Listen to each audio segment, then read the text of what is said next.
Hey, everybody! Welcome to another episode of Backpage Breakdown. I'm your host, Antwan Staley, and joining me today is a special guest. I've actually done his pregame shows in Buffalo, and also when the Jets visited MetLife last year. Josh Reed of WIVB also does pregame for the Buffalo Bills as well. Josh, it's good to be with you again, man. Hey, man, it's always good to see you. We actually did something in the preseason and everything, you and I, too. So yeah, it's good to catch up again. And we talked about a month ago heading into training camp and everything. And obviously, expectations were high for Jets, expectations high for Bills. And here we are, fast forward, through the preseason and training camp. And everything is status quo heading into week one. Yeah, I feel like nobody's really talking about the Bills as much now. I guess because maybe the Jets have kind of taken some of that luster as well. Just talk about just the expectations in Buffalo now in 2023. Yeah, I mean, they're just as high as they have been. I'll say the expectations are there, but there's definitely a different awareness surrounding the Bills because the division is so much better than it has been. And expectations are high, but when you talk to the fan base, they're very aware of how much better the Jets are and how much better the Dolphins are. And of course, there's always going to be the Bill Belichick factor. Kind of like nobody's really concerned about the talent of the Patriots. It's more so, well, they still have Belichick, and maybe that's an issue. Maybe he can kind of talk them in and coach them into a couple of extra wins that normally coaches wouldn't be able to get that roster, into the wins. But yeah, expectations are high, but the AFC is just an absolute grind this year. Not even the division. You look big picture. The AFC is absolutely just stacked top to bottom. Yeah, I feel like people were pegging the Bills at least like the Chiefs' biggest challenger at one point in time, and now it seems like that's gone to Cincinnati. And I don't know if that has to do with just the Bengals themselves or just kind of the things that are surrounding the Bills. So just talk about the Bill, because I feel like we don't give the Bills the respect that they've been deserving, especially winning the division 3 years in a row. Yeah, last year when the season ended, I feel like myself and a lot of other people, came to the conclusion that, look, the AFC is a three-horse race, and the Bills were the distant third. I mean, the Chiefs and the Bengals were 1 and 2, and then there was a gap, and it was the Bills because the Bengals, they came into Orchard Park, they put it on the Bills, and it wasn't like they kicked the field goal as time expired. They dominated the Bills from the opening kick. I mean, it was one-sided, that game. So you leave the season last season kind of with that thought process, and then like I mentioned, the Jets got better, the Dolphins are better.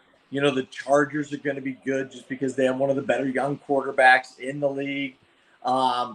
You don't know what you're going to get with the Cleveland Browns. The Steelers, Mike Tomlin wakes up and just wins 9 games. He wakes up, rolls out of bed, Rookie and the quarterback Steelers win too. 9.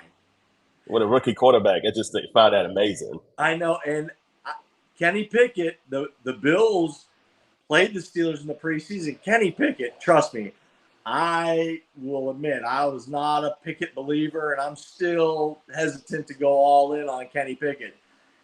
He came out against the Bills, and it was the preseason, but the Bills ones were out there on defense, and he just picked them apart. And I was like, all right. I mean, I'm hesitant to believe that a quarterback that wears 2 gloves can win at a high level in the NFL.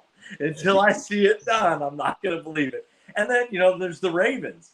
Lamar Jackson is one of the most elite talents in the league.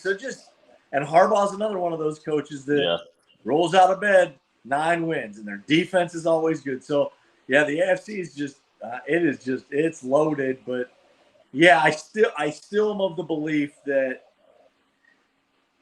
the Chiefs and Bengals And then there's a gap. Now, if you want to put the Bills 3, the Jets 3, however you want to, the Dolphins 3, wherever you want to go after that, I still believe, though, that until I see different, it's the Chiefs, and then a little bit after that's the Bengals, and there's a little gap, and then there's 3 or 4 other teams that are in the mix right there.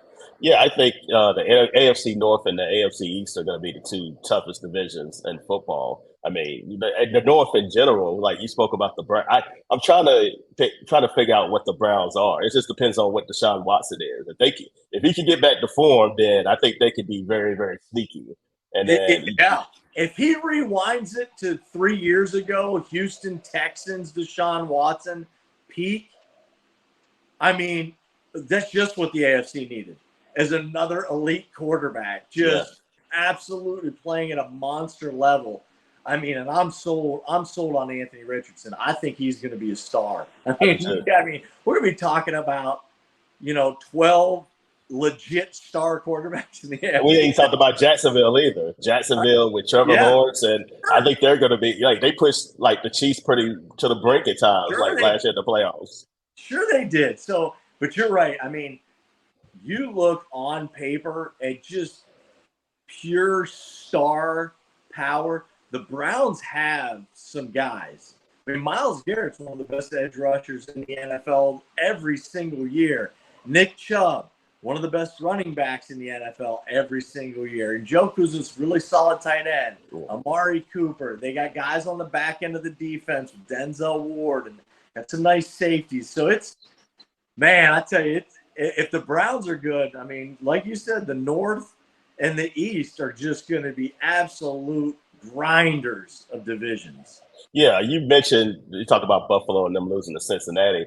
How have they gotten better? If they have gotten better since that moment, because really they got smacked in the mouth really by the Bengals at home, no less. Yeah, they've got a hope, and I mean, there's an argument that could be made that it's this isn't baseball or basketball where it's a best of 5 or 7 series, or the NHL.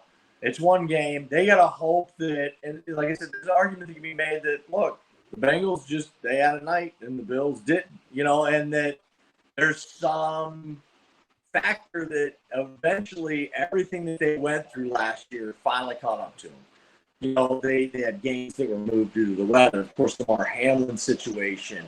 You go all the way back to Matt Araiza in the preseason, and that's something that finally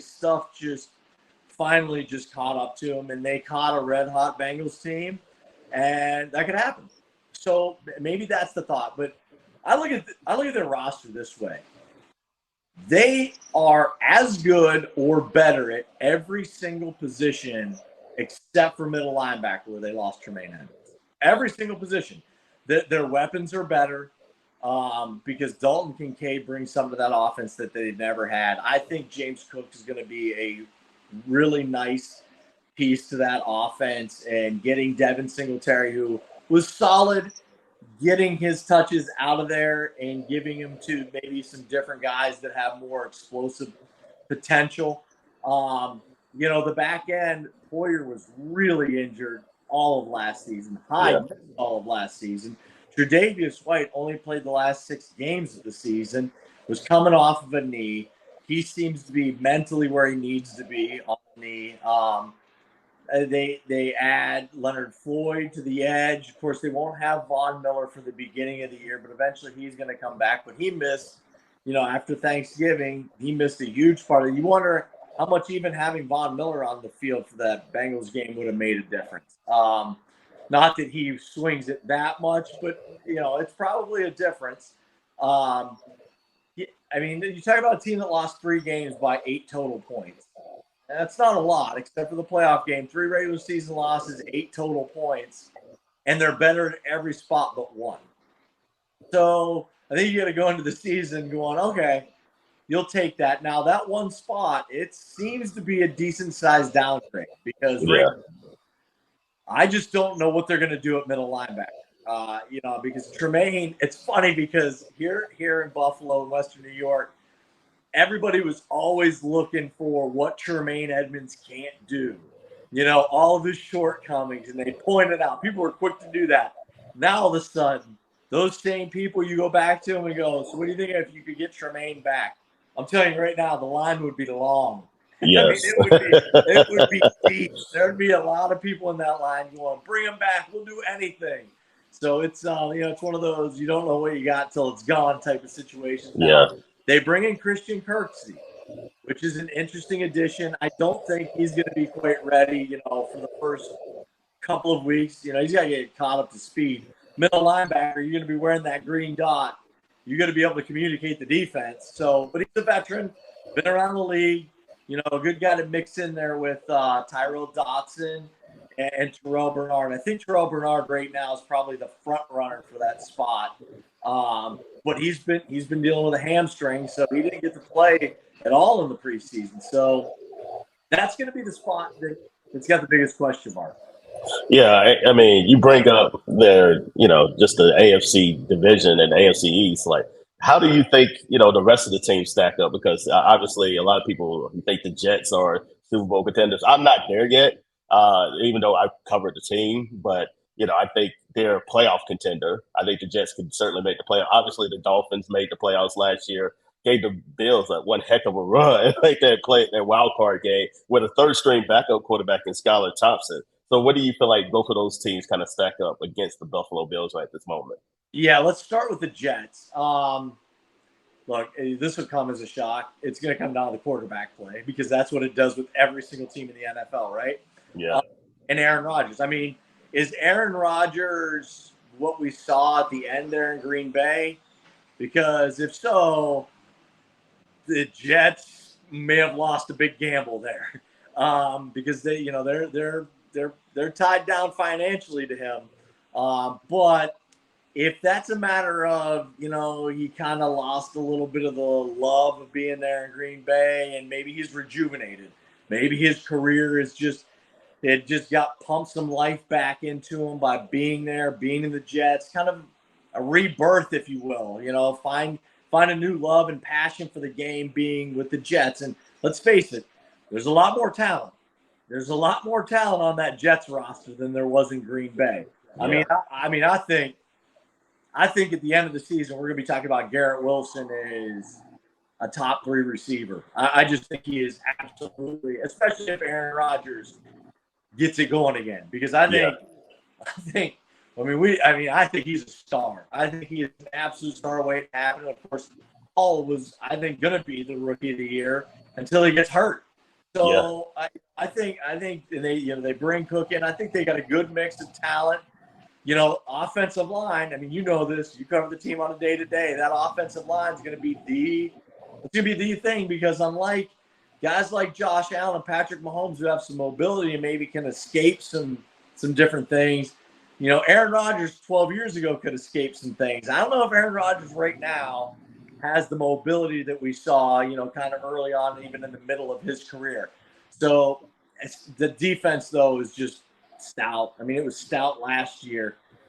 They played Josh Allen and the Bills really tough. The Jets always do. They do. They beat them once last year. And was it Wilson or was it White when they almost got him a second time? That was Mike White. Mike White was the second quarterback. Yeah. I mean, the Jets always play the Bills since Josh has even gotten there, and they've really kind of become one of the better teams in the AFC. Jets have always played them tough, and I want to chalk that up to kind of being a divisional thing. Usually you see, divisional games are always just tougher. They just are. You're playing a team twice. You're very familiar with what teams do. So yeah, I think the Jets are going to give the Bills everything they want to stay at the top of the division. In my opinion, I think the Dolphins are the third team in the division. I just do. I think that I have a tougher time believing. Once again, I think push comes to shove, it's going to come down to quarterback play. Pretty much across the NFL. I can wrap my head around Aaron Rodgers kind of having a rejuvenation in his career with the Jets more than I can wrap my head around Tua being 17 weeks being healthy. That's fair. I haven't seen it. And then once again, you talk about a team that you look up and down the rosters, just stars. I mean, just absolute bona fide stars. It's going to be interesting. You know, they go out, they make a big splash on the back end with Ramsey. Not gonna have him. You know, Vic Fangio though. I mean, right? You know, all you Yeah. care about is Vic's defenses, how good they are. You know, he can scheme up anything against anybody. So it'll be interesting to see how that works. Yeah, I don't know. I think that when I look at that division, I still, until somebody beats the Bills, I still think it's the Bills division. I think the Jets are right there, right on their heels, and then I would put the Dolphins at 3. I think we could be talking about the Patriots winning 5 games, 6 games. It's crazy. Oh, I don't know, man. Like, I mean, they could. Here's the thing: I think because that division is so good, like that. I mean, good luck them finding wins in that division. I mean, that's 6 games. That's, you know, that's 6 of the 17. If they pick off 2 of those games and go 2-4, Yeah, go 2-4. That's a win. that's about what they did last year. That's what I think they can do. I think they could do. I think they could do that. I mean, I think Oh, you look at you look at. better. The Dolphins are better. I don't know if they can win 2. I think they can split with the Dolphins and possibly the Jets. The thing about the Jets Patriots game is in Foxborough in early January, so you have no idea what the weather is going to be like. That's true. You know, the last game of the season. So my thing is, and then we also don't know what the position the Jets might be in. The Jets, you know, they might clinch already. So you know, you just give them that game or whatever. But I think they can go 2-4. I don't think they're going to beat the Bills either time, but I do think you know they could possibly split at least with Miami for sure. And then they got a good defense. Their defense is still good. The defense is good, and they're well coached. Yeah, of course. Yeah, the coaching is never going to be the question mark there. Now, the personnel decisions by said coach are a different story. Yes. But you know, no question there. Personnel decisions, big question. But Bill O'Brien, they should be better. I think offensively, it's just a matter of I think they have a quarterback problem. That's the main thing. And then you got 3 teams that, well, at least 2 that have a quarterback. Miami, I think Tua is good, but he just can't stay healthy. But then the Patriots just with Mac, he's just very mediocre to average at times. He's just a guy. Yeah, exactly. He's just a guy, and it's crazy though to be thinking that and talking about the Patriots is like just kind of a. I mean, they're just an absolute afterthought. I mean, in that division, I mean, you could make an argument for every single one of the Bills, Jets, and Dolphins to win the division. Yep. I don't know if you could make an argument for any team to be the 4th place team except for the Patriots. Yeah, I mean, I agree. Which is crazy. I agree with you. Yeah, because they had 20 years of excellence, basically. Yeah. Hey, look, they're due. Nobody in the NFL is shedding a tear for the Patriots and Patriots fans. Exactly. They rode Tom Brady for 2 decades and have a bunch of Lombardi trophies to show for it. So it's time for them to come back down to earth a little. They'll be fine. Yeah, we spoke about the offensive line with the Jets, but I kind of want to touch on the Bills' offensive line because they've had their issues too as well. It seems like a lot of the teams in this division have the same issue outside of the Patriots, who probably have the best offensive line, at least out of all of them. So just how have the Bills improved their offensive line this offseason? Well, the improvements start at right guard. They drafted Osiris Torrance in the 2nd round from Florida, and he is a guy who, if you ask around the Bills beat, they jokingly will say that that's my man crush. I mean, that is a guy who, coming out of Florida, I was like, oh, man, whoever lands this kid is getting an absolute steal. Just so happened he goes to the Bills in the 2nd round. And he played in the SEC, was one of, if not the highest rated run blocker in the SEC by PFF and did not allow a sack. I mean, you play in the SEC and you have both of those things. And then he just stepped in and there was an open competition at right guard with Ryan Bates. He stepped in though and just he took it and ran with it. Now, I don't Sean still hasn't said that it's a done deal yet, but he has started every preseason game. Everyone here would be shocked if he's not the starter at right guard week 1. just an absolute force. In my opinion, he'll be the Bills' best offensive lineman next season. He just will. He's not there yet just because he's a rookie. He has to show me first, but I have a feeling he's going to be their best offensive lineman. And at that guard position, if you're very, very good, there's a chance you're very, very good for a decade or 12 years. You know what I mean? Center Mitch Morse is one of the better ones in the league. He's been with Josh now for, I think this is year 5 together, which center quarterback combination is so important. Yeah. They just have that camaraderie, chemistry there. Connor McGovern's new at left guard. Came over from not your Connor McGovern, not the Jets. Yeah, it's 2 of them. Like, it's just weird. Which is kind of crazy because when they signed him at first, I was like, I had to do a double take for a second. I was like, wait a second. Oh, and they both were free agents. That's the weird thing too. Yeah. So I was like, okay, that Connor McGovern. He is an upgrade because Rodgers Saffold, for whatever reason, I don't know if it was a scheme fit, after being really good in Tennessee, was absolutely awful last year for the Bills. I mean, one of the poorest graded guards in the NFL. So Connor McGovern just by default is going to be an upgrade. Yeah. And left tackle Deion Dawkins has been there for, he's like along with Mitch Morse, he's like the old head, over there. I think he's entering year 6 or 7 of his career. Deion's more than above average at left tackle. Look, the elite guys tend to get him now and again, but the elite guys tend to get everybody now and again. That's why they're elite. But he's very, very, very good at left tackle. There are 27 teams in the league that would love to have him starting left tackle. The other side at tackle, that's the question mark. Spencer Brown at right tackle. That is where that and middle linebacker. Those are the 2 spots that have Bills fans super nervous going into the season. Spencer Brown looks the part. I mean, he is an absolute monster. He stands in the huddle. Josh Allen, we all know how big Josh Allen. He stands in the huddle and dwarfs Josh Allen. I mean, this guy that is crazy.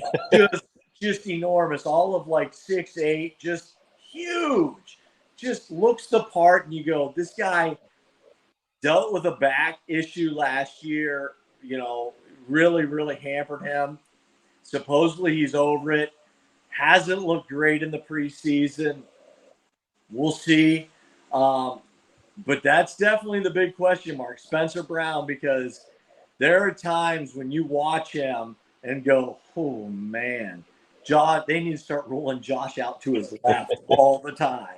And look, they'll, Ken Dorsey, they know, the offense knows, Sean McDermott knows whether or not it's doubling up on that side, chipping a guy, keeping a running back in to help out.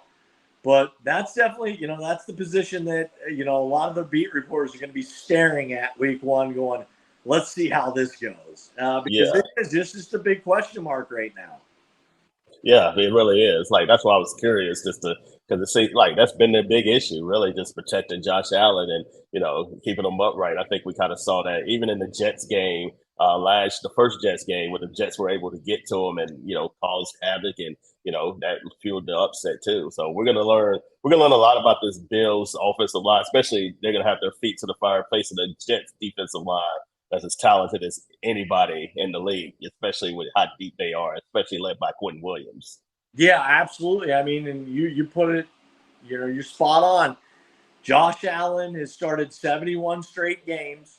That's the longest active streak by a quarterback right now in the NFL. So he's been durable.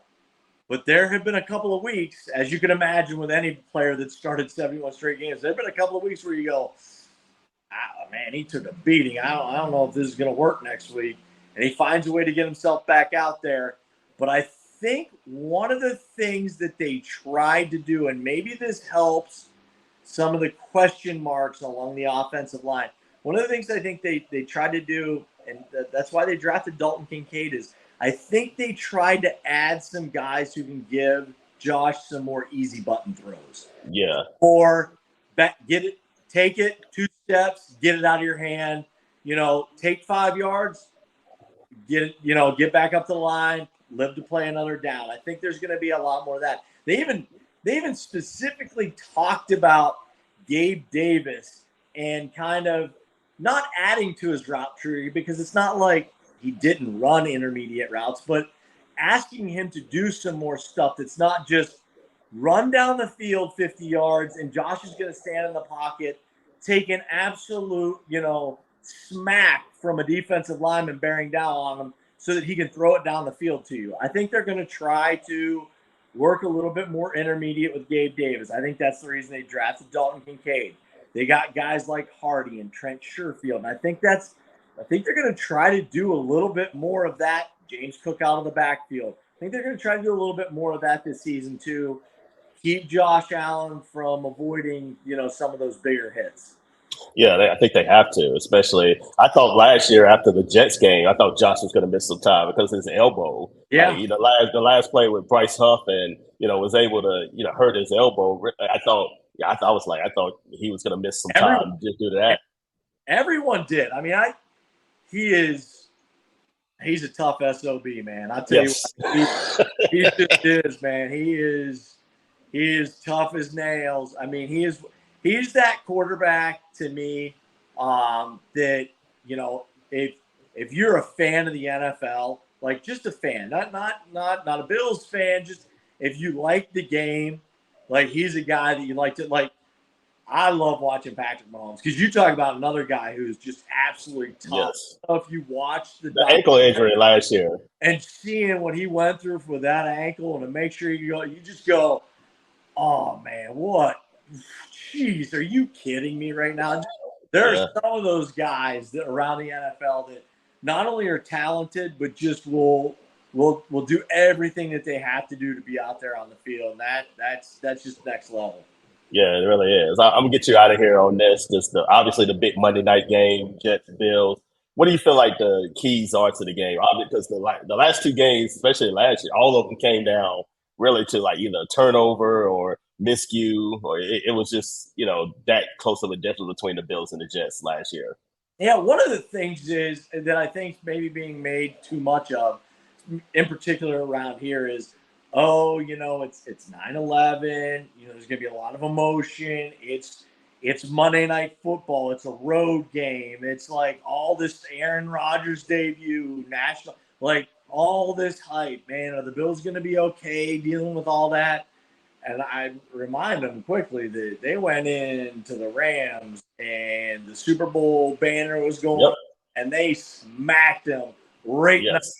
I mean, they absolutely curb stomped them from the first play of the game all the way through the end of the game, and it wasn't a problem. Like to me, I think that doesn't, all that other stuff doesn't matter. I think the thing I'm looking forward to watching, I want to see Tre'Davious White against Garrett Wilson. I think, because if we get like the viewership, the media, everybody, if we get that all-pro Tre'Davious White, or at least 95% of what he was before the injury, and we get what I think is going to be one of the best four receivers in all the NFL soon, I think we are in for a just heavyweight bout between those two guys. I think that's going to be awesome. That's definitely one of the things, watching the Bills offensive line and how they match up against that Jets front, which feels like, to me, from the outside looking in, the Jets don't feel like they need to bring extra guys. They feel like, look, we can get there. We can get home with 4. And, to me then, that makes Dalton Kincaid a huge X factor, because now you need a guy who can find those spots with all the guys dropping back. If the Jets are going to say we can drop 7 into coverage, well, now you need guys like Dalton Kincaid in his first game ever to be able to find those spots in the middle, and kind of. So that's something I'm looking forward to. It's got all the star power you want. It's got 2 of the best quarterbacks in the NFL. It's got 2 teams with Super Bowl aspirations. You don't get anything better. Like, you don't. Like, this, there's a reason they put it on Monday Night Football. Yes. They're not dumb. They're not dummies. I mean, they went this is the perfect matchup. And it is, and it's a divisional game. And afterwards, the Bills fan base and the Jets fan base are going to be talking about this team's going to the Super Bowl Yep. or this team is screwed. They're going to finish third Yep. in the division. Like, Yes. Exactly. and it's going to be our job as the media to go, there's 16 more of these left. Exactly. Because, Exactly. Especially with the Jets, and they got a tough schedule. I mean, they got the Bills, they got Cowboys on the road on the short week. They got the Patriots, and what again? We talked about the Patriots. They hadn't beaten New England since 2015. Like so, yeah, yeah, and then not to mention later on they got games against the Chiefs and the Eagles all before their bye week. ooh, So yeah, it is a brutal. The schedule makers did the Jets no favors yeah. whatsoever. You got to think 3-3 is probably a good scenario going into the bye with the teams they're playing. I would Yeah, think. they better be at least 500 because if Yeah, they're under 500, then yeah, it's not good. It's yeah, not. yeah. It's especially with the talk around New York too, as you can imagine. Sure, absolutely, yeah. So it's going to be it's going to be a fun matchup. I do think that there's probably more pressure on the Jets to win this game than the Bills. I Yes. think the Bills, unless the Bills get like outclassed, and for some reason they Yeah. look, which has not happened in the Sean McDermott era often. I maybe remember one or two games since he got here that they got beat handily.